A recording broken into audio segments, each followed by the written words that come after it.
16조 24절인데 이 말씀과 관련하여 오늘 주제 특강을 하도록 하겠습니다. 마태복음 19장 16절에서 24절까지 말씀을 봉독하겠습니다. 어떤 사람이 주께 와서 이르되 선생님이여 내가 무슨 선한 일을 하여야 영생을 얻으리까? 예수께서 이르시되 어째 선한 일을 내게 묻느냐? 선한 일은 오직 한 분이시니라. 네가 생명에 들어가려면 계명들을 지키라. 이르되 어느 계명이오니까? 예수께서 이르시되 살인하지 말라, 간음하지 말라, 도둑질하지 말라, 거짓 증언하지 말라, 내 부모를 공경하라, 내 이웃을 내 자신과 같이 사랑하라 하신 것이니라. 그 청년이 이르되 이 모든 것을 내가 지켰사온데 아직도 무엇이 부족하니까? 예수께서 이르시되 네가 온전히 하고자 할진대 가서 네 소유를 팔아 가난한 자들에게 주라. 그리하면 하늘에서 보화가 네게 있으리라. 그리고 와서 나를 따르라 하시니 그 청년이 재물이 많음으로 이 말씀 듣고 근심하며 가니라. 예수께서 제자에게 이르시되 내가 진실로 너에게 이르노니 부자는 천국에 들어가기가 어려우니라. 다시 너에게 말하노니 낙타가 바늘기로 들어가는 것이 부자가 하나님의 나라에 들어가는 것보다 쉬우니라 하시니라. 하나님의 말씀입니다. 하나님께 감사합니다. 첫 줄 제목을 보겠습니다. 제목 같이 읽어보죠. 시작. 주제권 구원론 논쟁, 존 메가더와 제인 하지스에 대한 개혁신학 관점에서의 평가. 이 존 메가더와 제인 하지스는 서로 주제권 구원론 논쟁에 대해서 의견을 달리하는 사람입니다. 존 메가더 목사님은 여러분 많이 아시죠? 널리 알리고 우리나라에 책도 많이 번역된 나이신 귀하신 목사님인데, 이분은 이제 주제권 구원론, 주제권과 구원론의 관련성에 대해서 긍정적 입장이고요. 제인 하지스라는 분은 부정적 입장입니다. 그 둘이서 의견이 충돌했죠. 누가 더 맞는가라는 것에 대한 개혁신학의 중심에 따라 평가하는 문제인데, 존 메가더 목사님이나 제인 하지스나 다 세대주의적 복음주의 배경을 가지고 있는 분이에요. 그런데 이제 존 메가더 목사님은 개혁신학으로 상당히 이제 가까이 신학적 경향성이 왔고, 제인 하지스는 알미니안적 복음주의권 안에 머물러 있으면서 세대주의예요. 그 독특한 구원관을 갖고 있어요. 그래서 소위 알미니안주의니까 행위구원을 강조할 것 같은데, 성향은 알미니안적인데 구원에 있어서는 전적인 어떤 행위도 배역하는 독특한 신앙 구조를 갖고 있어요. 근데 이제 존 메가더 목사님은 우리가 이제 상당히 여러 방면으로 존경하고 또 많은 가르침도 유익하게 배우고 있기 때문에 존 메가더 목사님이 이제 주제권 구원론 주장이 맞을 것이다라고 생각하지만, 그러나 이제 존 메가더 목사님의 설명이 과연 어떠한지 듣고 중심이 어떤지를 개혁신학에서 평가하는 거죠. 이 내용을 제가 보니까 시간 내에 우리가 다 할 수가 없어요. 그래서 존 메가더 목사님의 주장이 뭔지를 살피고 그거에 대한 평가만 하는 것으로 강의를 마치려고 그래요. 그리고 제인 하지스의 입장은 여기 이 강의를 읽으면 알지만 상당히 많이 겉으로는 그럴듯한데 속은 다른, 겉으로는 아주 교묘해요. 그래서 겉으로는 맞는데 속은 그래서 뭐랄까 잘못되어 있는 그런 입장이고, 메가더 목사님은 맞는 강조점을 잘 따라가는데 균형성을 개혁신학 입장에서 보면 다소 문제가 좀 있다라는 평가가 나오는 거죠. 이 이야기를 좀 나누려고 합니다. 자, 그럼 들어가는 말부터 보겠습니다. 미국 보험주의권 안에서 최근에 있었던 이른바 주제권 구원과 관련한 논쟁은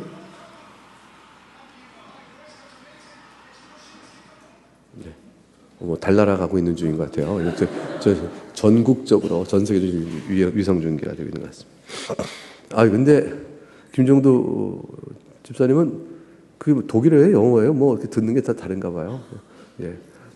감사합니다. 미국 보험주의권에서 최근에 있었던 이른바 주제권 구원과 관련 논쟁은 특별히 1988년에 출판된 존 메가더의 The Gospel According to Jesus, 예수에 따른 복음 서가 나왔는데 이를 비판한 제인 하지스의 Absolutely Free, 완전 무료라는 책을 통해서 서로 전개가 되어졌습니다. 흔히 메가드의 경우는 주제권 구원론으로, 그리고 하지스의 주장은 비주제권 구원으로 표현되고 있습니다. 감사합니다. 아더 핑크는 이제 개혁신학자죠. 아더 핑크에 따르면 주제권 구원이란 이렇게 설명됩니다. 인용합니다. 그리스도를 주님으로 받아들이지 않고 거부하면서 그분을 자신의 구주로 영접할 수 없다.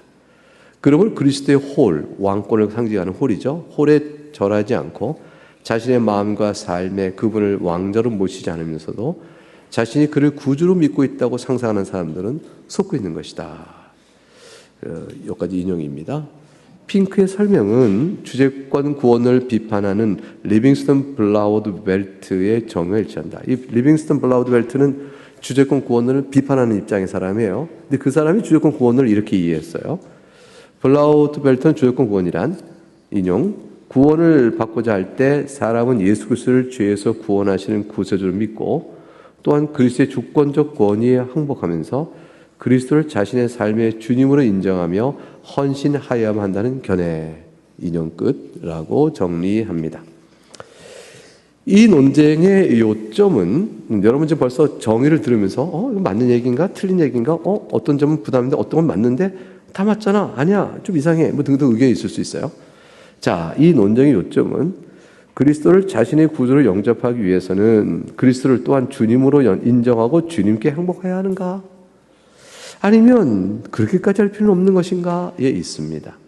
구체적으로 말해서 주제권 구원을 비판하는 자들은 주제권 구원론이 구원을 위한 행위에 있어서 믿음과 행위를 뒤섞어 버리고 있는 거 아니냐라고 비판하는 것이죠. 그러니까 주님의 로드십, 주제권을 인정하는 것은 믿음과 행위가 혼합된 것이다 라고 비판하고 있는 거예요. 그러나 주제권 구원론 지지자들은 아니야 그렇지 않아 라고 반론하는 거죠. 자, 그러면 논쟁은 위에서 넷째 줄 내려와요. 전자는 어떤 그리스도인이 자신이 참된 그리스도의 제자임을 보여주는 행함의 증거를 보이지 못한다면 이게 주제권 구원론자의 입장 같죠.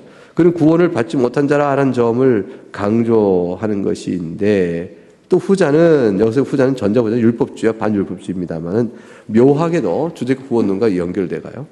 후자는 이에 대하여 복음의 구원은 어떤 대가도 요구하지 않기에 신자에게 그리스도 제자임을 보여주는 행함의 증거가 그의 구원을 위해 요구되지 않는 점을 강조한다. 행함의 증거가 필요하냐 아니냐, 행함의 증거가 없으면 아니다 그런 것이냐, 이런 등등의 것이 종교개혁 때 이미 16, 17세기에 율법주의와 반율법주의의 논쟁 속에서 나타났던 주제예요.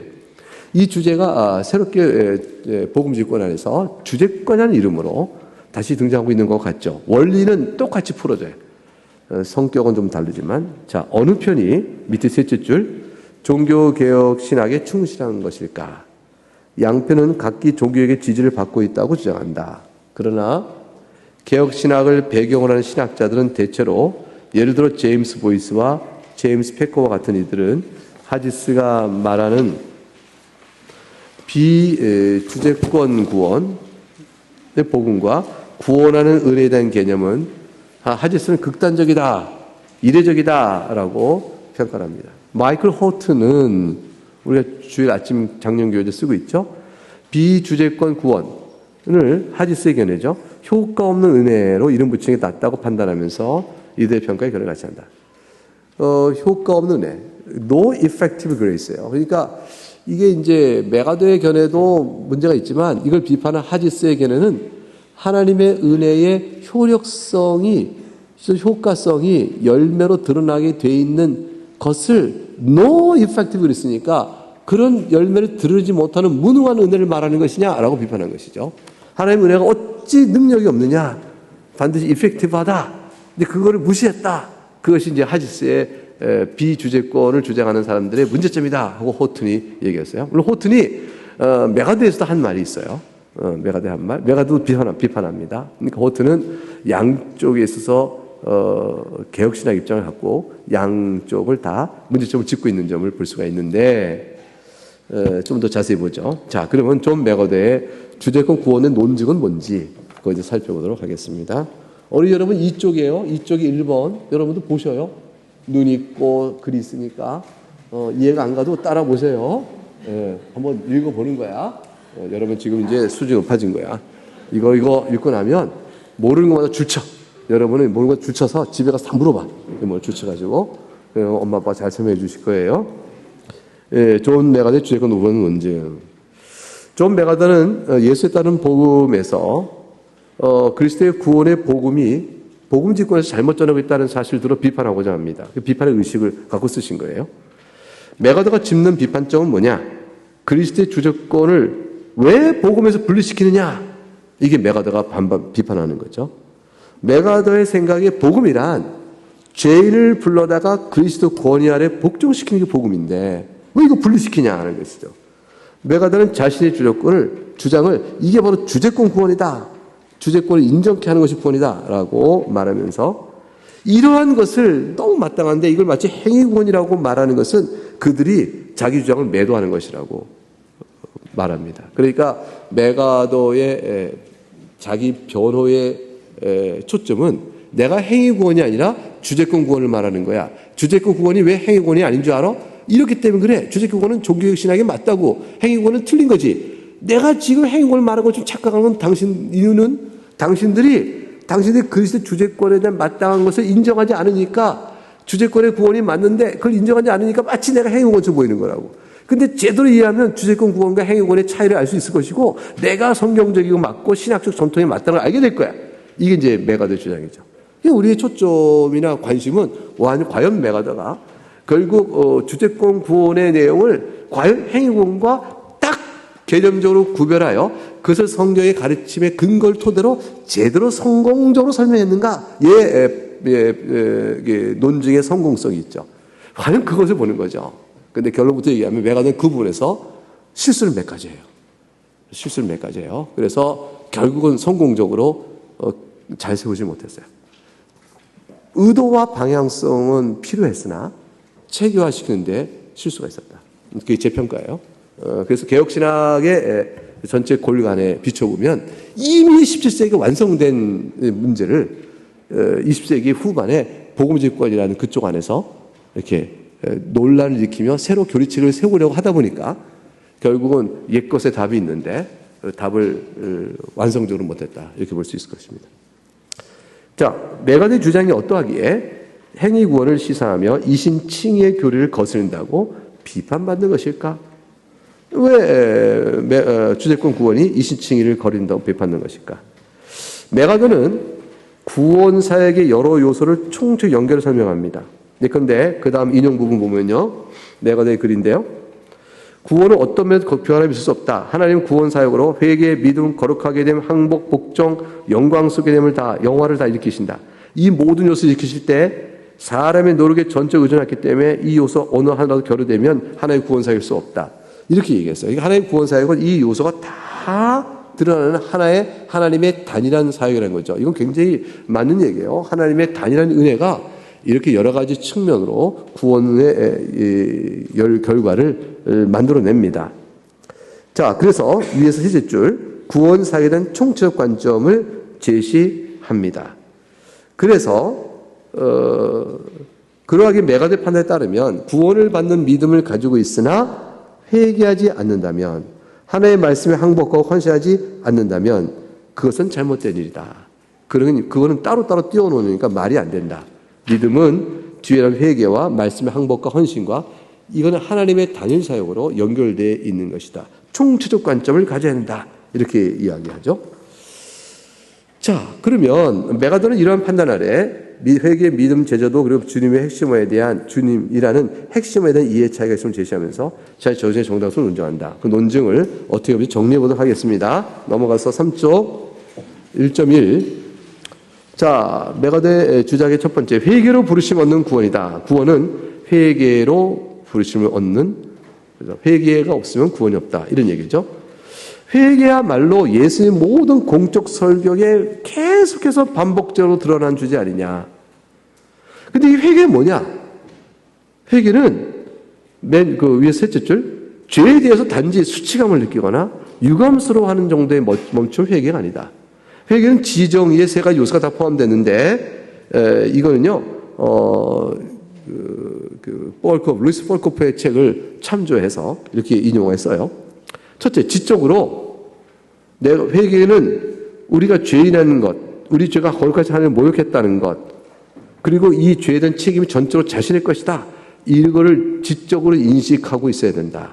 회개가 참되려면. 두 번째, 그 다음에 두 줄 내려와서 감정적으로 종종 이러한 자기의 죄책에 대한 인식으로 인하여 압도적인 슬픔의 감정을 가져야 한다. 그런데 이 슬픔 자체만으로는 회개가 아니다. 세 번째가 중요한데 의지적인 게 중요하다. 의지는 뭐냐면 방향의 전환이요 의지의 변화를 포함하는데 단순히 생각만 바꾸는 게 아니라 고집스러운 불순종을 포기하고 그리스도께 의지를 복종하겠다는 의향을 의미하는 것이다. 결심을 해야 하는 것이다. 이게 있어야 회개가 되고 그래야 구원받는 회개다. 과연 죄를 돌이키겠다는 의지와 결심이 있느냐? 이제 이것이 중요하다. 이렇게 얘기합니다. 그래서 그 단락의 밑에 셋째 줄, 이런 회개가 없이는 구원을 받도록 할 수가 없다. 회개는 항상 구원으로 부르는 성경적 토대였다. 따라서 회개의 메시지를 생략하는 복음의 전도가 있다면 그거는 제대로 된 복음을 전하는 것이 아니다. 그러니까 왜 값싼 복음을 전하느냐? 미국 복음주의권에 대한 메가드의 강한 질타가 나오는 거죠. 말이 안 된다라고 부르는 거예요. 그래서 이제 TV 이반젤리스트 보게 되면 예수 믿으니까 뭐 부자가 되고 번영신앙 말하는 사람들, 모든 게 치유신앙 말하는 사람들, 모든 게 다 좋다 하나님께서 어째 자기에게 복을 안 주시겠냐라고 말하는 식으로 평안하다 말하는 식으로 모든 복음은 헛되다는 것이죠. 예수님의 회개 복음에 일치하지 않는다.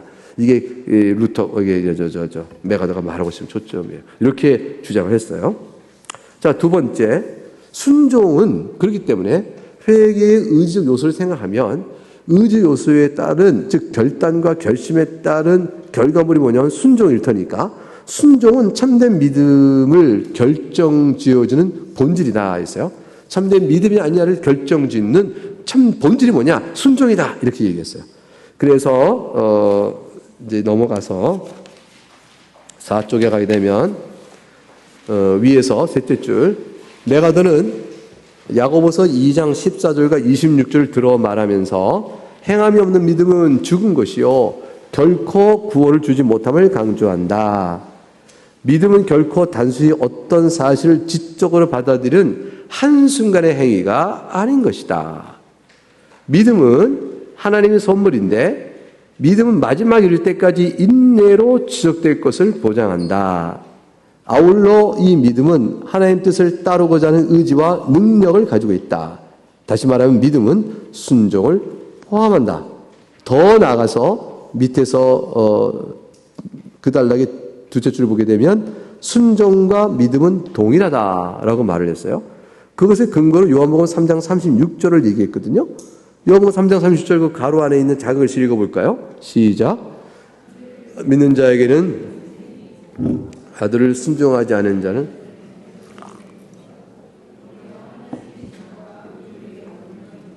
여기서 메가드는 이렇게 관찰해요. 아들을 믿는 자는 영생이 있다. 믿음.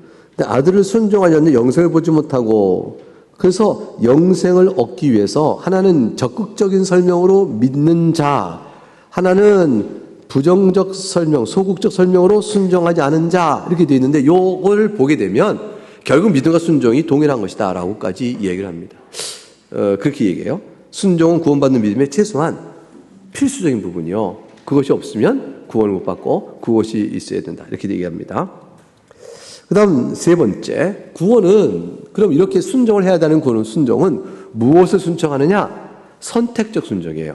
좁은 문과 협착한 길로 내 나가겠다는 선택의 순종이 바로 구원받는 믿음이 되는 거죠. 구원받는 되어지는 구원을 주어지는 거예요. 메가더가 보기에 소위 쉬운 신앙주의, easy believism, 그저 믿기만 하면 돼라는 식의 단순한 이런 신앙주의는 성경에 가르쳐 어긋난다. 마태복음 7장을 보면 좁은 문으로 들어가라. 멸망으로 인도하는 문은 크고 극이 넓어 그리로 들어가는 자는 많고 생명으로 인도하는 문은 좁고 길 협자가 찬 자가 적음이라 하고 말하지 않았는가? 어느 길로 갈 건지 선택해야 한다. 구원은 이처럼 선택해야 하는 것이다. 그러니까 회개하고 결단하고 순종하여 보세요. 회개에 담겨있는 결단적 의지 요소, 그거는 순종으로 이끌어지고, 순종은 바로 좁은 길을, 협착한 길을 선택하는 행위로 나와야 받는 것이다. 그 인용 부분 볼까요? 우리 시대의 사람들이 인기 있는 복음 전도 메시지는 멋지고 편안하게 생명 얻는 길을 약속한다. 십자가라는 걸림돌을 치워버리는 것이죠. 그리스도를 길이요 진리요 생명이라고 말은 하고 있지만 좁은 문에 대해서 또 협착한 길에서는 전혀 말하지 않고 있다. 하나님의 사랑을 주저로 말하지만 하나님의 진노에 대해서는 말하지 아무 말도 하지 않는 것, 이것이 바로 오늘날 값싼 복음주의의 문제다라고 지적을 합니다. 비판이 아주 강하죠. 이것은 사람을, 값싼 복음, 미국의 값싼 복음주의는 사람을 타락한 사람으로 보지 않고 다만 무엇인가 좀 결핍된 사람으로 봐서 뭔가 채워주면 되는 식으로 이야기를 한다. 이런 쉬운 구원, 쉬운 신앙주의는 옳지 않다라고 말한 것이죠. 그러면 좁은 길을 선택하는 사람들에게 나타나는 것은 뭐냐면 거룩한 삶의 열매, 거룩한 삶이에요. 거룩한 삶을 살지 않고 구원을 확신한다? 심판날에 곤란을 겪을 것이다. 이렇게 얘기하는 거죠. 심판날에 거룩한 삶을 살지 않고 이지 빌리주의에 빠져가지고 난 구원을 받았어라고 했다가는 그날에 혹독한 결과를 볼 것이다. 전혀 반대 결과를 당할 것이니까, 영생을 받지 못할 것이니까. 이게 메가더의 얘기입니다.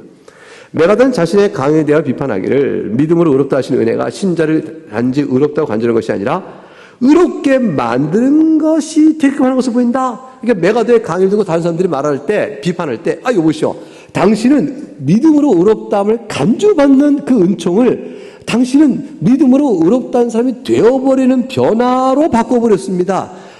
사람이 의롭다함으로 변화되어 구원을 받습니까? 믿음으로 의롭다고 간주되어 구원 받습니까? 당신은 뭘 말하는 거요? 메가더! 이렇게 얘기하는 거죠. 그래서 메가더가 행위구원 얘기하는 것이다. 로마 캐톨릭 같다. 라는 비판을 막 한편 쏟아붓는 거예요. 메가더가 이제 자기를 변증해야 되죠. 변증이 뭐라고 하냐면, 셋째 줄을 볼까요? 메가더는 이 사람이야말로 순전히 법정적 개념인 의롭다 하심, 즉 믿는 죄인을 의롭다 선하시는 하나님 행위와 실천적 개념인 거룩하게 하심, 즉 신자를 거룩하게 하시는 하나님의 사역을 혼동하고 있는 것이다. 내가 혼동해야 당신도 혼동하고 있어 라는 거죠. 메가더의 비판 요점은 이 사람이 마치 의롭다 하신 칭의는 구원의 때에 일어나고 거룩하게 하신 성화는 순종하고자 하는 의향에 따라 나중에 드러날 수도 있고 일어나지 않을 수도 있고 하는 것처럼 생각하니까 당신들이 나를 그렇게 보는 거요 라는 거죠.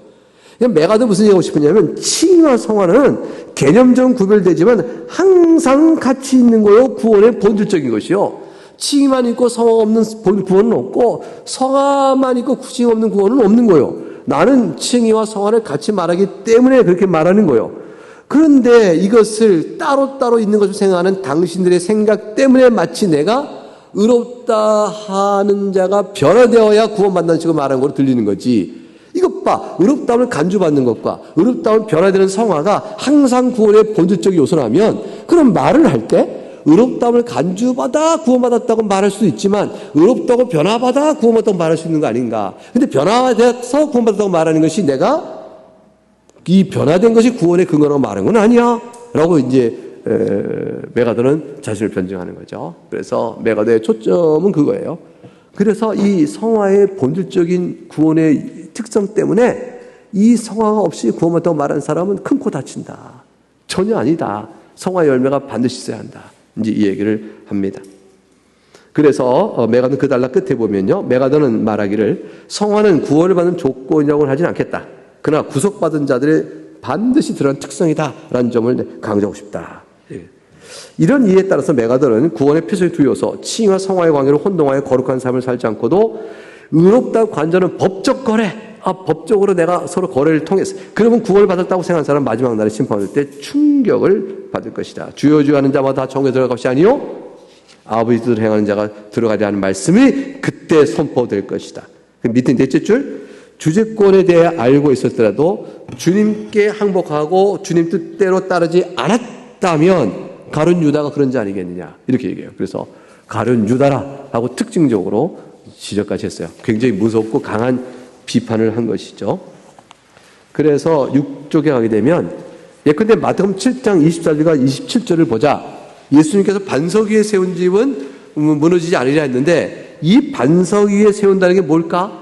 그것을 메가드는 순종이라고 그래요. 뭐냐면 위에서 넷째 줄 무엇이 창수가 일어나도 견디는 것과 무너지는 것의 차이를 낳는 것일까? 메가드는 이 차이를 낳는 것은 바로 복음을 듣고 믿고 순종하는 것. 그것이 바로 이 차이를 낳는다. 반석은 뭐냐? 복음을 듣고 믿고 순종하는 데 있다는 것이죠. 그런데 믿음을 고백한 이후에 의의 생활이요 거룩한 생활을 하지 않는 사람은 이때 창수가 하면 다 무너진다. 그 창수가 마지막 심판 때 당하게 될 것이라는 것이죠. 그래서 모래 위에 지은 잠은 믿음을 고백한다고 하고 그리고 이 거룩한 삶을 살지 않는 사람은 모래 위에 지은 집에 있는 것이다 라고 말하죠. 그래서 반석의 집을 지은 자라야 구원을 받는다라고 얘기합니다. 거룩함이 없이는 구원이 없다라고 이 얘기를 하게 됐습니다. 다섯 번째로 메가드는 자신의 주재권 구원을 주장하기 위해서 또 설명하기를 그러므로 결론적으로 제자도 없는 구원은 없는 것이다 라는 거예요. 왜냐하면 거룩한 생활한다는 것이 바로 제자의 삶을 살아가는 것이니까. 요컨대 의지적으로 내가 주님께 돌아가기로 결단을 하고 내가 좁은 문과 협착한 길을 가기로 내가 선택을 하고 그것 때문에 내가 순종을 하고 그러니까 의지에 따라서 순종하고 순종에 따른 선택, 좁은 길을 선택하고 그에 따라서 거룩한 삶을 내가 살아가며 그런 삶을 살아가는 모습으로 내가 제자의 삶을 탁 이루게 되면 그런 이제 구원이 주어지는 것이다. 그러니까 이게 제자의 길이라면 제자도 없는 구원이 있을 수 있겠느냐라고 얘기하는 것입니다. 그래서 마태복음 19장 오늘 읽었던 본문을 들어서 얘기하는 거예요. 오늘 본문을 들어서 뭐라고 하냐면 위에서 첫째 보면 이 주제권 구원론의 논점을 이해하려면 첫 번째 가장 중요한 것이 마태복음 19장에 나오는 부자 청년 사이의 대화에 대한 논점이다. 메가드는 영생을 얻기 위하여 행하여야 할 무슨 선한 일을 해야 되는지를 묻는 청년에게 주님께서 계명을 지키라 답을 줬지 않느냐. 다 지켰다 가자 네 소유를 팔아 가난한 자에게 주라 했다. 이게 바로 제자도다라는 거예요. 자기 소유를 팔아 가난한 자에게 줘야 되는 데까지 순종을 하겠다. 그렇게까지 나가야 제자도다. 그래야 구원을 받는 것이죠. 예수님은 부자 청년에게 제자도에서 이르지 못한 제자도의 삶을 하지 못하는 자의 신앙을 질책하시고 제자도의 삶을 살아야 구원을 받는다는 걸 말하기 위하여 이 본문을 준 것이라, 이 가르침을 준 것이라고 했습니다. 그래서 인용 볼까요? 처음 볼 때 예수님께서 어떤 메시지를 이 사람에게 주시려 하는지 아리송하게 여길 수 있다. 그래 자세히 들여다보자. 그것이 무엇인지가 드러난다. 만일 이 단락 전체를 통해 전하고자 하는 진리를 한 문장으로 응축한다면 그것은 누가복음 14장 33절일 것이다. 누구든지 자기 모든 소유를 버리지 아니하면 능히 내 제자가 되지 못한다 하지 않았냐. 그러므로 제자가 되어 구원을 받을 것인데 능히 자기 소유를 버려야 한다. 이 청년에게 그래서 예수님께서는 마태복음 19장에서 한 가지 시험을 탁 주신 것이다. 그 시험이 뭐냐? 다 팔아라. 날 따르라. 이렇게 하신 거라는 거죠. 이 청년에게 나온 것은 뭐냐면 선택이었다는 거죠. 결단에 따른 선택이 있어야 되는데 그 선택이 좁은 문이요 협착한 길을 가야 됐다는 것이었어요. 그것이 주님은 뭘 지시했냐면 네 소유를 팔아 이웃에게 다 나눠줘라 하는 것으로 시험을 하셨는데 이 자가 그리스도를 선택하지 않았다. 그리하여 소유를 포기하지 않았기 때문에 그리스도 제자가 될 수 없었고 그 결과 구원에 이르지 못한 것이다. 이렇게 얘기한 것입니다. 이게 메가드의 마태복음 19장의 주예요 해석이에요. 뒤에 설명할게요. 그래서 그 단락 그 밑에 단락에 세 줄 올라가게 되면 맨 아래부터 6째 줄이죠. 그에게는 한 가지 부족하였다. 그가 하지 않은 한 가지 일은 예수님을 자기 삶에서 가장 높은 권위에 두는 일이었다. 이것을 행하지 않는 자에게는 구원이 없다. 메가드가 이러한 자기 신앙을 간명하게 설명해서 이렇게 묻는다. 우리가 불신자에게 그리스도를 주님과 주님이시자 구주로 영접하시오 라고 말해야 되는가? 아니면 주님을 구주로 영접하시오 라고만 말해야 되는가? 불신자에게 구원을 얻기 위하여 복음을 예수님을 말할 때 구주로만 영접하라고 말할 것이냐? 구주로 영접하여 주님으로 영접하라고 말할 것이냐? 어떤 거냐라고 되물음으로 자기 주장의 온전함을 이야기합니다. 위에서 7쪽 위에서 이 첫 줄, 이 실제가 그게 그 말 같지만 어마어마하게 차이가 크다. 주제권 구원은 복음 메시지 주변적 주제가 아니다라고 말합니다. 그리스도의 주제권에 항복하는 것이야말로 복음에 대한 반응으로 인정될 수 있는 유일한 것이기 때문에 만일 죄인에게 요구하기를 예수님을 주님을 영접하고 항복하도록 하지 않는 메시지는 결코 참 복음이 아닌 것이죠. 구주로만 메시지를 전한다면 예수님이 제자에게 전파라고 하신 명령에 터무니없이 미치지 못한다. 제자 삼으라. 마태복음 28장의 이 말씀은 그 다음 두 절 내려와서 그리스도에는 의심할 자 없이 그리스도를 주님이시여 구주로 영접하고 헌신한 자이어야 한다. 만일 이러한 일에 잘못을 구하면 다시 용서를 구하고 앞으로 다시 그렇게 할 수 있도록 나가야 하는 것이다. 그것도 한 달락 띄어서 그러면 물론 메가더는 신자의 실수나 오류는 인정하지 않나?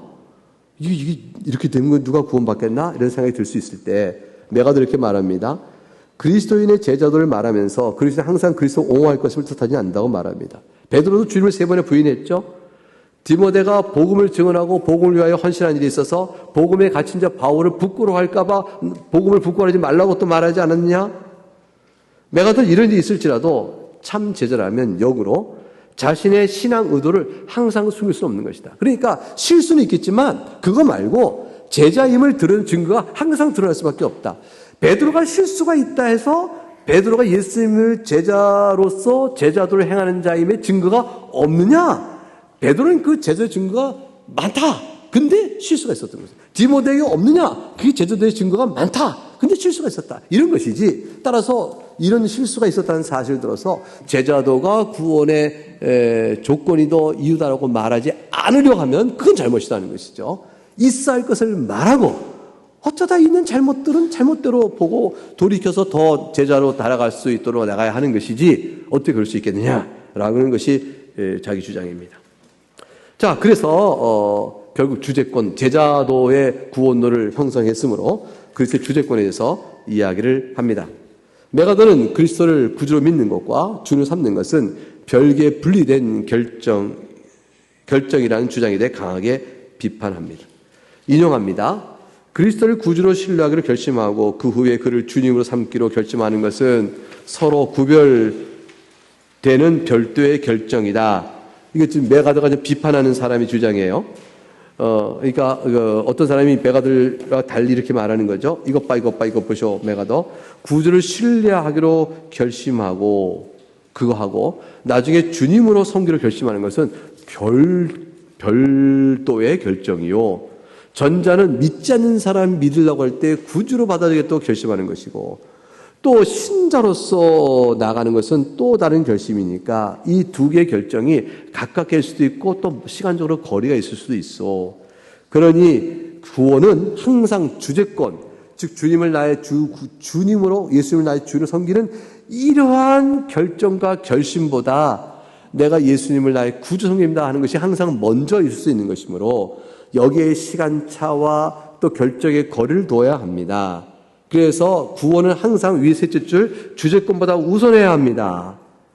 이렇게 말하고 그 다음 이렇게 말합니다. 그렇기 때문에 그리스도를 자신의 삶의 주님으로 삼지 않으면서도 구원받는 일이 가능합니다. 물론 그 구원은 비참한 구원이겠지만 말이지요.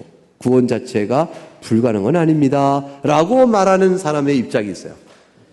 이게 리치 웨이거의 주장인데 이 리치 웨이거의 주장은 결국은 메가더의 주장이 지나친 신학적 칭의와 성화의 구별적 요소를 혼동해버린 것이라고 비판하게 되는 것이죠. 메가더는 이걸 인용하면서 거꾸로 되물어요. 여러분 생각에 지금 이 사람 말이 맞게 들리요? 라는 거예요. 그래서 성경을 보면 예수님을 가르쳐 주님이라고 말하는 것이 신약 성경에만 무전 747번 쓰인다고. 747번. 그리고 사도행전 한 권만 보더라도 주님을 향하여 예수님을 향하여 주님을 부르는 게 사도행전 한 권만 해도 예, 이게 740번 반복됐네요. 이거 계산 잘못됐어요. 700 다시 뽑아야 돼요. 이거 내가 두 번 왜 반복해? 똑같이 썼나? 근데 이제 발견했네. 이거 고쳐야겠네요.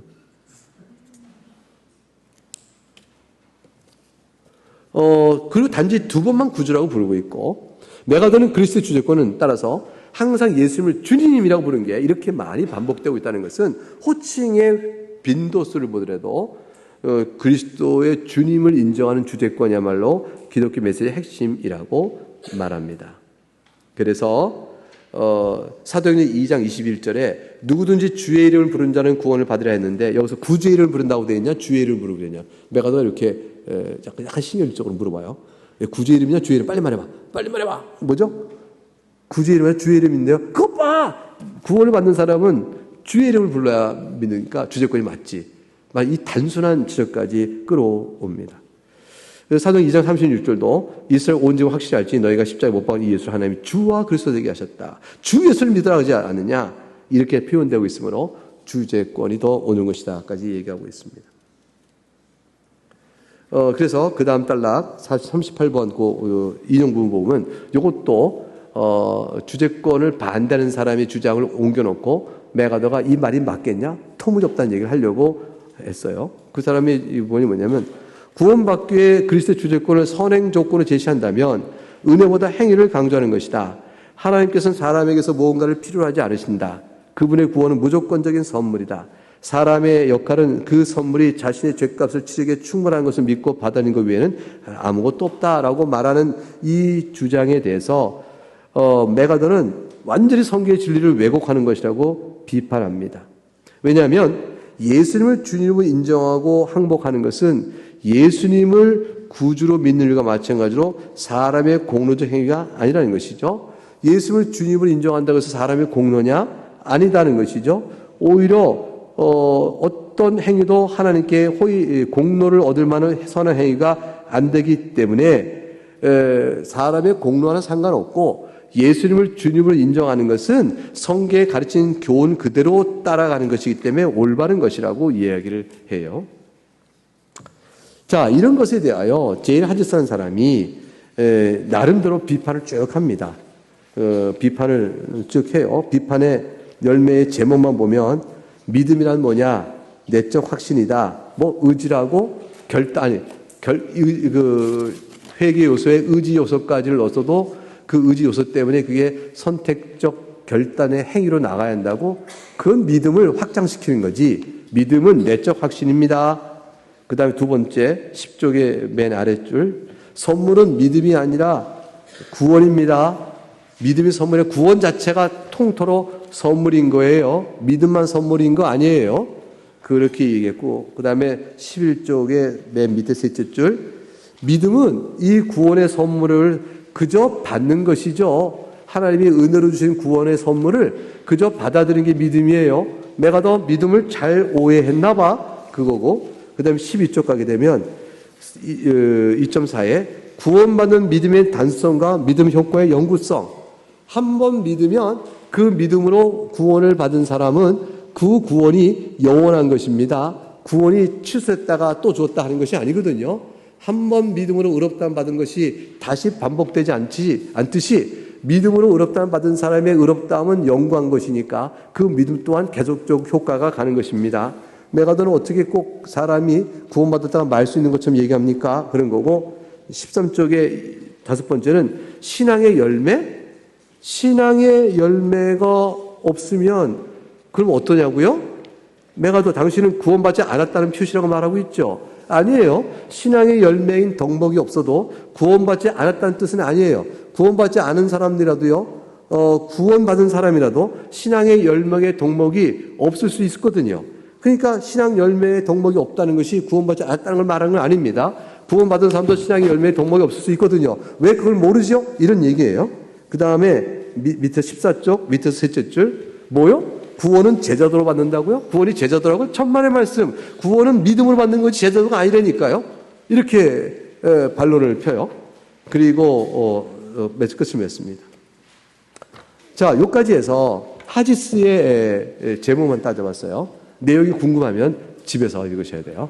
하디스 얘기 다 봐야 되는데 하디스 얘기는 잘못된 게 너무 많아요. 그래서 근데 어쨌건 그 뒷부분에 제가 설명할게요. 자, 그러면 우리 이제 존 맥아더가 어떻게 우리가 존 맥아더 평가할 거냐, 일단 평가 부분 보도록 하겠습니다. 15쪽 밑에 셋째 줄. 요건 읽어야 되겠죠, 그죠? 왜냐면 여러분 그냥 가면은 답을 안 읽고 문제만 듣고 가는 거니까 답을 풀어드려야 되잖아요. 3번. 존 맥아더의 개혁신학의 평가. 주제권 구원에 대한 존 맥아더와 제인 하디스의 견해 차이를 어떻게 평가해야 될까? 웨스민스터 신앙 고백서를 표준으로 삼아서 평가해보자, 그런 거죠. 자, 16쪽. 첫째, 구원의 은혜는 모두 빠짐없이 나타난다. 총체적 은혜. 존 맥아더는 하나님께서는 하나님의 구원 사역으로 구원을 받은 사람에게서 회개, 믿음, 거룩함, 하나님께 항복과 순종한 일을 일으키시며 이것들은 모두 하나님께 하신 이름으로 반드시 어느 하나라도 빠짐없이 나타난다고 주장한다. 라는 것에 대한 평가는 뭐냐면 확실히 맥아더의 이 주장은 정당하다. 하나의 단일한 은혜에 의해서 다 나타난 거고 하나님께서 은혜 베푸시다가 실증나시거나 취소하지 않으시거든요. 하나님이 게을러서 어떤 은혜는 믿음의 은혜는 줬는데 거룩함 나가는 성화의 은혜 안 주신다, 그런 일이 없거든요. 하나님은 다 은혜를 주셔요. 단일한 은혜의 다 여러 측면이에요. 그래서 확실히 맥아더의 이 주장은 정당합니다. 믿음은 같이 읽어볼까요? 시작. 의롭다 하심을 받는 사람 안에 홀로 있지 않고 다른 모든 구원하는 은혜를 항상 동반하기 때문이다. 이 주장 맞아요. 두 번째, 믿음은 순종을 포함한다 라고 주장했어요. 자, 다시 요약하면 맥아더는 하나님께서 베푸시는 모든 은혜가 항상 함께 나타나는 것이므로 믿음은 하나님의 뜻을 따르고자 하는 의지와 능력, 곧 순종을 포함한다고 주장한다. 맥아더의 판단에 믿음은 결코 단순히 어떤 사실을 지적으로 받아들이는 한순간의 행위가 아니다. 이 믿음은 하나님의 뜻을 따르고자 하는 의지와 능력을 가지고 있으며 순종을 포함한다. 믿음은 순종과 의미가 동일하다. 믿음은 순종하며 불신앙은 불순종한다. 맥아더는 이 사이에 어떤 중립지대가 있을 수 있음을 부인한다. 그러나 맥아더의 이 주장은 잘못이다. 물론 믿음은 다른 모든 구원하는 은혜를 항상 동반하며 사랑으로 역사하는 믿음이다. 하지만 믿음은 믿음에 항상 수반하는 은혜나 믿음이 열매인 선행과는 구별된다. 의롭다 하시는 칭의와 거룩하게 하시는 성화가 분리될 수 없는 은혜이지만 칭의와 성화가 서로 다른 것이듯 믿음과 순종은 서로 연결되지만 다른 것이다. 이 연결을 마치 믿음이 순종을 포함하는 것으로 말해서는 안 된다. 왜냐하면 믿음과 순종은 다른 것이기 때문에 그렇다. 이것의 개념적 이해가 굉장히 중요해요. 근데 맥아더의 논리는 아까 말씀드렸대였어요. 그것에 따라서 믿음이 곧 순종을 포함한다. 더 나아가 믿음이 곧 순종이다까지 했어요. 믿음이라는 범위 안에 순종을 집어넣어버린 거예요. 또는 동치시켜버린 거예요. 근데 믿음과 순종은 필연적 연결이 있어요. 믿음과 순종의 연결고리가 있는, 이 연결고리는 성령께서 맺어주세요. 성령께서 믿음을 주시고 성령께서 순종의 마음을 주시거든요. 그러니까 성령에 의하여 연결된 고리가 있다는 필연성을, 그렇기 때문에 순종이 곧 믿음이다, 순종이 믿음으로 드러나 버리면 안 돼요. 맥아더의 설명은 이걸 일컬어서 이걸 집어넣는 것처럼까지 나간 거죠. 세 번째, 구원은 좁음과 협착한 길의 선택으로 주어진다 그랬어요. 맥아더는 구원은 결코 하나님의 사랑만을 가득히 채우는 쉬운 신앙주의를 통해 주지 않음을 강조한다. 구원은 타락한 존재를 향한 하나님의 진노와 심판을 경고하시는 거룩하신 하나님 앞에서 좁은 문과 협착한 길을 선택하여 나가는 것이다. 구원은 편안하게 생명 얻으며 행복과 물질의 복을 약속받는 길을 선택하는 것을 주어지지 않는다. 이 후자의 표현은 다 맥아더의 표현을 옮겨놓은 건데 그것은 다 미국의 번영신학적이고 축복주의, 현세주의적 신앙에 대한 것을 강하게 거부하는 표현들인 거죠. 이 표현이 이 자체는 좋아요. 그런데 하지만 평가입니다. 맥아더의 이 주장은 절반은 옳고 절반은 틀린다. 구원은 과연 하나님의 진노와 심판의 경고맷을 들어야 하며 이를 두려워하는 일로 시작된다. 그러나 구원은 용서와 사랑을 말씀하는 하나님의 긍휼에서 주어진다. 좁음과 협착한 길은 그리스도의 복음을 거부하는 많은 사람과 달리 그리스도의 복음을 따른 적은 무리의 선택을 말하는 것이다. 좁음과 협착한 길은 두렵고 무서운 하나님의 진노를 바라보는 길이 아니다. 이게 굉장히 중요한데요. 좁은 문으로 들어가라, 협착한 길로 들어가는 것은 예수 그리스도만이 구원인 줄 알고 단지 붙들고 나가는 거예요. 넓은 문이요, 편한 길은 뭐냐면 그 당시에 유대인들의 교회 교리 안에서 널리 인정되고 있던 것처럼 바리새파적 이해처럼 착한 일하면 영생을 얻고 또 나쁜 일하면 벌을 받을 거야 라는 의인의 천국이요 죄인이 멸망한다라는 단순 논리죠. 모두가 죄인인지를 모르며 살아가는 길이 넓은 길이에요. 모두가 죄인지를 모르고 그 가운데 조금 뭔가 했으면 의롭다 생각하는 일이 넓은 길이에요. 그 길이 아니고 내가 다 죄인이요 하나님의 그리스도 용서만이 살 길입니다. 믿고 나가는 길이죠. 다른 많은 사람이 다 다른 길로 가더라도 예수만을 붙드는 길이 좁은 길이에요. 그런 길 속에서 하나님의 긍휼을 바라보는 거죠. 구원은 하나님의 긍휼과 용서에서 나오는 것이지 죄인을 향하여 심판하시는 경고 속에서 구원이 있는 게 아니에요. 그래서 심판의 경고는 구원의 용서로 나가도록 우리를 불러내시는 일이에요. 이 구원의 용서를 끌어오는 게 율법의 용도로 말하면 여러분이 혹시 율법의 제2 용도로 들었는지 몰라요. 율법의 제2 용도는 죄를 깨닫게 하고 자신이 예수 그리스도 아니면 살 길이 없다는 데까지 각성시키는 효과를 주는 게 율법의 제2 용도거든요. 이게 하나님의 율법 명령이에요. 이 명령 앞에서 두려워 떨면서 여기선 구원이 없어요. 여기서 그리스도에게로 나와야 돼. 그리스도에 나온다는 것은 용서하시는 하나님의 긍휼과 자비로움 속에 자신을 믿고 신뢰하는 거죠. 이로 나오는 거거든요. 요 부분으로 나가야 돼요. 요 부분으로 나가야 되는데 그 부분의 설명이 부족합니다. 절반은 맞고 절반은 틀린 것이 되어집니다. 네 번째, 거룩한 사함 없이 구원을 확신한 자는 심판대 영생을 받지 못한다. 메가드의 판단에 의롭다 하시는 칭의는 반드시 거룩하게 하시는 성화의 은혜와 함께 주어진다. 하나님께서는 죄인을 의롭다고 선언하실 때 또한 그 사람을 의로운 자로 만드신다는 것이다. 따라서 구원을 법정적인 선언으로만 여기고 실적인 변화를 포함하는 실천적인 결과를 포함하지 않는 것을 생각하지 말아야 한다. 그래야 심판날에 천국에 들어간 자를 아버지 뜻으로 행하며 순종하는 자이며 이러한 자가 반석에 집을 지은 자가 되어야 한다. 주님 뜻을 순종하는 자는 모래에 집을 지은 자뿐이다. 메가드의 판단이죠. 우선 메가드가 칭의와 성화가 서로 다르지만 분리할 수 없게 연결된 점을 지적한 것은 올바른 것이다. 잘 지적했어요. 그러나 메가드의 진술은 사실 그걸 잘 구분해 놓고도 진술은 서로 구별되는 점을 모호하게 만들고 있어서 그 진술 자체의 정당성을 스스로 흐트러 버리고 있어요.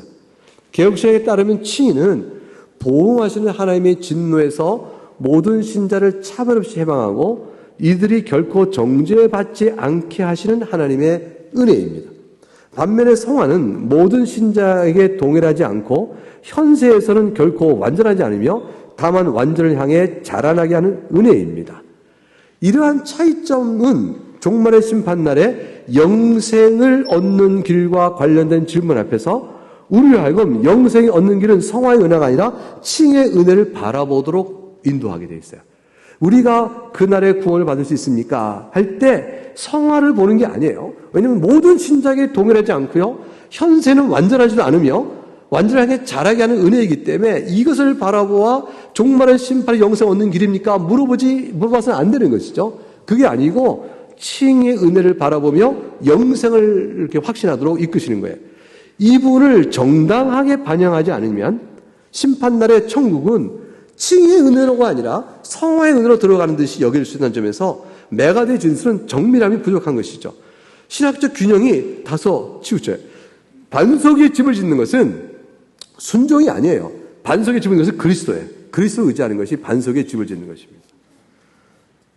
제자도 없는 구원은 없다라는 말은 메가드의 판단에 의하면 영생을 얻기 위해 예수님께 나온 부자 청년에게 주신 주님의 말씀, 즉 내 소유를 팔아 가난한 자에게 주라 하는 말씀은 제자들의 구원을 교훈하신다. 부자 청년은 모든 소유를 포기하려 하지 않았기 때문에 제자가 될 수 없었고 그 결과 구원을 받지 못하였다. 구원은 모든 것을 기꺼이 포기하는 사람에게 주어진다.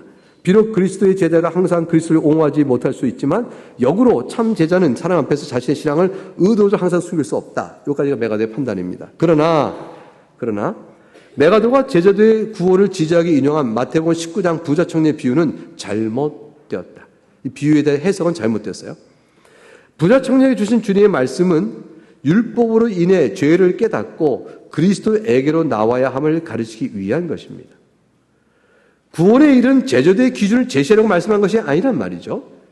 메가더의 주장은 구원받은 신자라 할지라도 누구나 겪지 않을 수 없는 영적 상황의 복잡성을 너무 단순화하는 바람에 주님의 말씀의 목회적 적용을 도리어 어렵게 만들고 있습니다. 신자의 성화는 불완전하여 종종 유혹과 죄에 넘어지기도 합니다. 그렇기 때문에 메가더가 제시한 제자도의 수준에 이르러 구원을 받고자 하는 이는 그리스도의 복음을 바로 보지 못할 수 있습니다. 신자는 신분적으로 의롭다함을 받은 상태에서도 죄로 인하여 하나님의 노염 아래 떨어질 수도 있으나 그렇다고 해서 의로움의 신분을 잃지는 않는다는 교훈을 메가더의 진술은 충분히 반영하지 못하고 있죠. 구원은 믿음으로 받는 것입니다. 이때 신앙고백서 14장 2절에서 교훈한 바와 같이 구원하는 믿음은 하나님의 말씀의 명령에는 순종하고 경고에는 두려워 떨며 금생과 내생에 대한 하나님의 약속을 가슴에 품습니다. 이런 모습에서 제자로서의 반응을 읽을 수 있습니다. 그러나 이보다 더 강조되는 구원하는 믿음의 성격은 이게 핵심이에요. 이게 없으면 안 돼요. 이게 가장 중요한 건데 은혜 언약에 힘입어 의롭다 하심, 거룩해 하심, 그리고 영원한 생명을 위하여. 자, 의롭다 하심과 거룩해 하심, 영원한 생명. 이게 다 하나님의 은혜의 다양한 측면들이죠. 이것을 위하여 오직 그리스도만을 인정하고 그리스도만을 영접하고 그리스도만을 의지하는 것입니다. 그리스도만이 칭의와 성화와 영원한 생명의 반석인 줄을 인정하고 영접하고 의지하는 것입니다. 그것이 바로 구원이죠. 그래서 여섯 번째, 그리스도의 주재권과 구원에 대한 평가를 내려보면 메가더는 그리스도를 구주로 믿는 것과 주님을 인정하는 것을 분리할 수 없다고 주장합니다. 이른바 그리스도의 주재권, 구원을 주장하는 것이죠. 구원을 받고자 그리스도에 나오는 자는 그리스도를 주님 영접하고 그에게 항복하는 뜻을 가지고 주님의 뜻 순종해야 한다고 힘주어 말합니다. 하지만 이것은 구원에 있어서 그리스도의 은혜보다 사람의 행위를 앞세우는 것이라고 아니라고 변호합니다. 과연 메가더의 주재권 구원론은 기독론의 측면에서는 아무런 문제가 없고 더욱 성경의 가르침을 일치합니다. 예수님은 기독론 측면에서 구주이시면서 주님이세요. 구주이신 그분이 바로 주님이다라는 말을 할 때 그리스도가 어떤 분야를 설명하면서 아무 문제가 없어요. 너무 잘한 말이죠. 성경을 따를 때 그리스도는 또한 구주이시면서 주님이라는 것을 부인할 수는 없는 것입니다. 그런데 주재권 고백이 그리스도께서 주님이시라는 고백에 합당한 순종을 하여야 구원을 받는다는 진술이라면 메가더의 구원론은 이해의 혼란을 야기합니다. 왜냐하면 그리스도를 주님으로 섬기는 순종으로 구원을 받을 것이라는 질문이 제기될 수밖에 없기 때문이죠. 즉 그리스도의 복음 안에서 그리스도께서 주님이시라는 사실이 포함되어 있으며 또한 복음을 믿을 때 그리스도를 주님으로 인정하는가의 문제가 아니라 구원을 받기 위하여 주님이신 그리스도의 뜻에 따라 순종하는 일이 요구되는가의 문제가 제기된 것이다. 이거 잘 구별해야 돼요. 그리스도의 복음은요, 예수님이 구주이시며 주님이라는 사실을 포함합니다. 그리스도의 복음을 믿을 때 그리스도를 주님으로 인정하는 문제가 당연히 포함됩니다. 그런데 그렇다고 해서 구원 자체의 시작이요, 신분적 변화요, 그것에 우리로부터 믿음으로 의롭다함 받는 그 일의 시작부터 되어지는 구원이 그 구원을 받기 위하여 주님을 그리스도에 따라 순종해야 하는가라고 말하면 이건 다른 문제가 되는 거예요. 이건 다른 문제가 되는 거예요. 그래서 구주로 주님을 영접한 사람은 그 영접한 구주가 바로 주님이심을 부인해서는 안 돼요. 그런데 구원을 받기 위하여 그러면 믿음이냐 제자도냐 믿음이냐 주재권의 순종이냐라고 물을 때는 다른 문제란 거예요. 그건 다른 문제인 거예요. 믿음으로 구원을 받는 것이거든요. 주재권 기독론을 주재권 구원으로 전환할 때는 이해의 혼란이 나타날 수 있다라는 거예요. 하디스의 얘기도 다 해야 여러분 조금 더 이해가 명료하고 될 텐데, 20쪽 가겠습니다. 20쪽.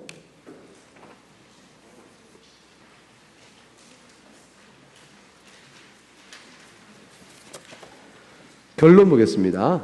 나오는 말. 맞죠? 그렇게 하면 되죠? 예. 나오는 말. 메가더의 주제권 구원론은 칭의와 성화를 분리적으로 생각하는 왜곡된 복음주의 오류를 드러내고 이를 비판하고자 하는 목적과 의도적인 측면에서는 아주 훌륭한 기여를 한다. 칭의와 성화는 구분되지만 연결되는 동일한 한 은혜의 두 측면이므로 이 둘을 분리하는 것은 은혜를 주시는 성령 하나님을 둘로 갈라놓는 잘못된 신학이다. 단순한 정보를 아는 것을 믿음이라 말하는 것은 구원하는 믿음이라 할 수는 없는 것이다.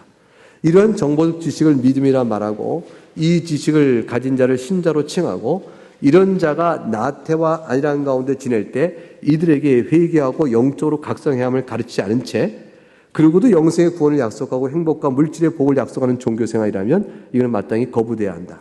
메가더는 이러한 잘못에 경종을 울리면서 진지한 제자의 삶을 살아야 함을 경고함으로써 이런 문제 상황을 개선한다는 점에서 많은 도움을 준다. 그러나 구원하는 믿음, 칭의, 성화, 선행, 양자 사무신, 신자 연약함, 성도의 견인, 구원의 확신 등 구원의 은혜의 여러 요소들을 구분하면서 서로 연결되는 원리를 구원론적으로 균형 있게 시하지 못하고 있다는 점에서 아쉬운 점을 드러낸다.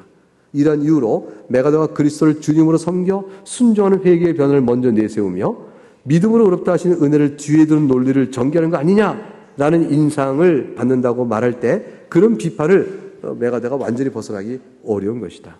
이것은 메가더가 칭의와 성화를 구분하여 설명한 자리에서 이를 구분하지 않은 채 포괄적으로 구원하는 말을 사용하게 된 탓이다. 자, 무슨 얘기냐면요. 한마디로 믿음, 칭의, 성화, 선행, 양자 사무시, 신자 연약함, 성도의 견인, 구원의 확신 이렇게 신자 연약함 속에서 신자를 자라게 함이죠.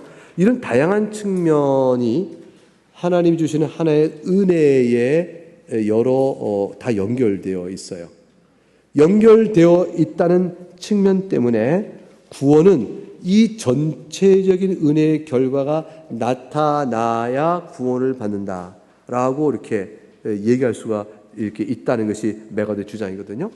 이제 그렇게 되어지면 구원의 서정적 측면에서 구원이 우리의 상황과 또 인생의 실존 안에서 적용되어지고 주어지고 적용되어지고 해 나가는 이렇게 질서가 갑자기 혼돈이 되어버리게 되어져요. 그래서 말하자면 성화는 반드시 나타나는 것이로되 성화로 구원받는 것은 아니다라는 종교개혁자의 그토록 강한 외침. 믿음은 구원받는 믿음은 열매를 맺는 것이로되 열매가 구원을 받게 하는 것이 아니다라고 끝까지 이게 얘기했던 그 신학적 정밀성이 다시 또 막 섞여서 혼란스럽게 만들어지는 거죠. 그래서 구원받는 참으로 믿음으로 구원받는 자는 제자의 삶을 삽니다 라고 말하면 될 것을 참으로 구원받는 것은 믿음이 아니라 제자도다 라고 말을 바꿔버렸단 말이에요. 근데 그 이유는 설명이 돼요. 왜냐하면 그때 믿음으로 구원받다고 말하는 믿음이 복음지권에서 값싼 지식이요 그것처럼 느껴지니까 그렇게 해석되어지니까 그렇게 말하지 않고 제자도라고 말하고 싶은 거죠. 근데 그래도 참았어야 되는 거예요. 믿음으로 구원받는 믿음이 뭔가를 잘 가르치고 그러므로 믿음으로 의롭다함 받는 하나님의 놀라운 은택을 가르쳐서 그 하나님의 용서의 사랑 앞에서 이어지는 성령의 역사, 성령이 다 우리를 성화를 어떻게 끌어가냐면 죄를 깨닫게 하고 하나님의 용서의 은혜 앞에 끌어오심으로 성화를 이끌어가거든요. 항상 그렇게 성화가 맺어지는 것이지 성화를 맺어야 신자가 구원받는다는 것으로 맺어지는 게 아니에요. 칭의 없이 성화를 설명하면 절대 성화가 온전한 설명이 되질 않아요. 이러한 죄의 양상을 아느냐? 하나님 당신을 구원받은 자녀로 삼으셨다. 어떻게 하나님께서 이럴 수 있겠느냐? 당신을 사랑해 주신 은혜 때문에 당신을 바꿔가는 것이다. 이런 설명이 있어야만 성화가 이루어져요. 따라서 구원은 항상 성경에 믿음이라고 말하고 종교개혁자는 그걸 강조한 거예요. 믿음으로 의롭다함을 받아 구원의 하나님의 자녀의 신분을 누리며 성령께서 역사하시는 비분리적인 역사에 따라서 선행과 성화를 이루어가는 것이요. 이것이 없을 수가 없는 것이요.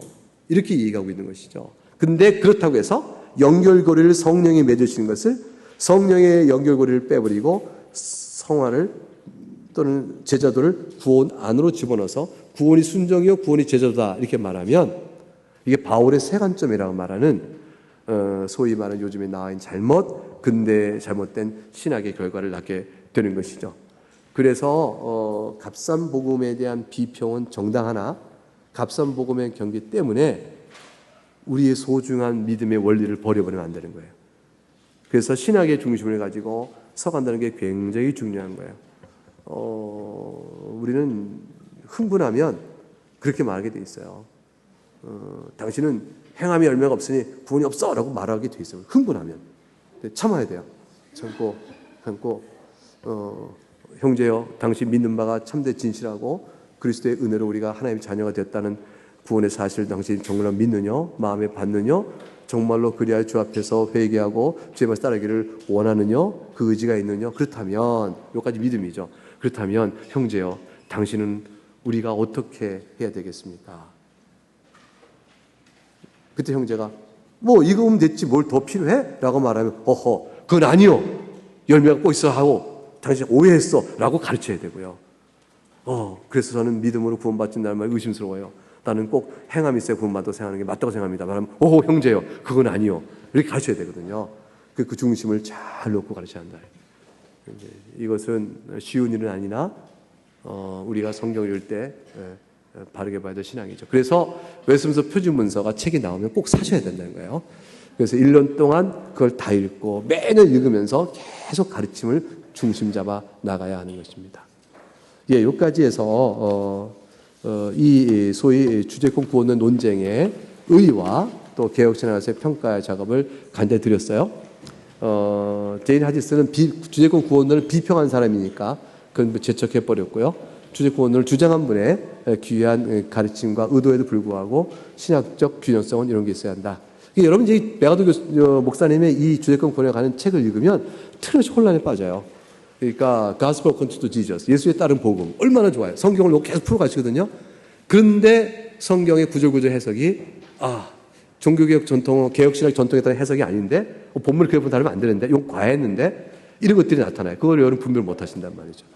그래서 그 책을 통해서 이해하지 마시고 신앙 표준 문서를 통해서 이해하셔야 된다. 이런 말씀을 드리면서 오늘 이 강의를 마치도록 하겠습니다.